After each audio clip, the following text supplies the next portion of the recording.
முதலமைச்சர் 13 முறை நின்ற தேர்தலெல்லாம் வென்ற தலைவர் முத்தமிழ் அறிஞர் கலைஞர் அவர்கள். கலைஞர் தமிழகத்துக்காக, தமிழ் மொழிக்காக, தமிழ் மக்களுக்காக, பல்வேறு உரிமைக்காக பல்வேறு நலத்திட்டங்களை எல்லாம் செய்து கொடுத்த முத்தமிழறிஞர் கலைஞர் அவர்கள் தான். நிறைய திட்டங்களை செய்து கொடுத்தவர் தான் நம்மளுடைய முத்தமிழறிஞர் கலைஞர் அவர்கள். பார்த்தீங்கன்னா உள்ளாட்சியில் 33% பெண்களுக்கு இடஒதுக்கீடு.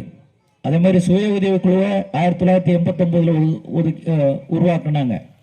சுய உதவி குழு உருவாக்கி அந்த குழுக்கள் வாழ்க்கையில முன்னேற வேண்டும், பல்வேறு தொழில்கள் தொடங்க வேண்டும் என்பதற்காக தான் முத்தமிழ் கலைஞர் அவர்கள் கொண்டு வந்த பெரிய ஒரு மகத்தான திட்டம்.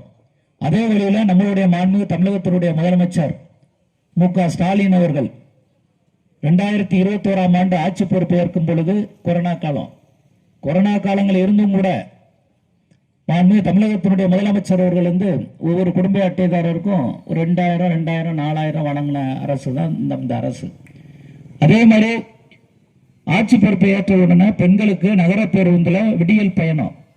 அந்த விடியல் பயணத்தில் பார்த்தீங்கன்னா ஒவ்வொரு பெண்களும் மகளிர்கள் ஒரு நாளைக்கு 58 லட்சம் நபர்கள் பயணம் செய்யறாங்க. தமிழ்நாட்டில் பார்த்தீங்கன்னா 58 லட்சம் மகளிர்கள் பயணம் செய்யறாங்க.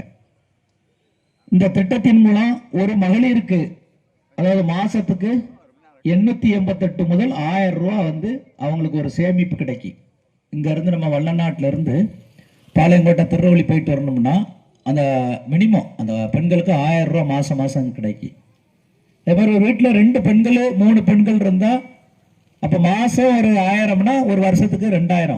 ஒரு அம்மாவுக்கு, ஒரு அக்காவுக்கு 2000, ஒரு தங்கைக்கு 1000, இப்படி வருஷத்துக்கு 12000 ரூபாய் அதுல வரும். அது மாதிரி முத்தமிழ் அறிஞர் கலைஞர் அவர்கள் பேர்ல மகளிர் உரிமை தொகை மாசம் 1000. செப்டம்பர் 15, 2003 இந்த திட்டம் துவங்கப்பட்டது. இதுவரை 22 மாசம் பணம் வாங்கியிருக்காங்க.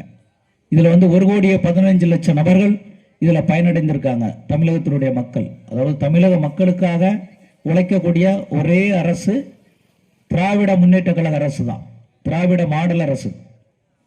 அதே மாதிரி இப்போ தமிழகத்தினுடைய முதலமைச்சர் அவர்கள் அந்த 1000 ரூபாய் கலைஞரின் மகளிர் உரிமை தொகை விடுபட்டவங்களுக்கு அடுத்த மாசம்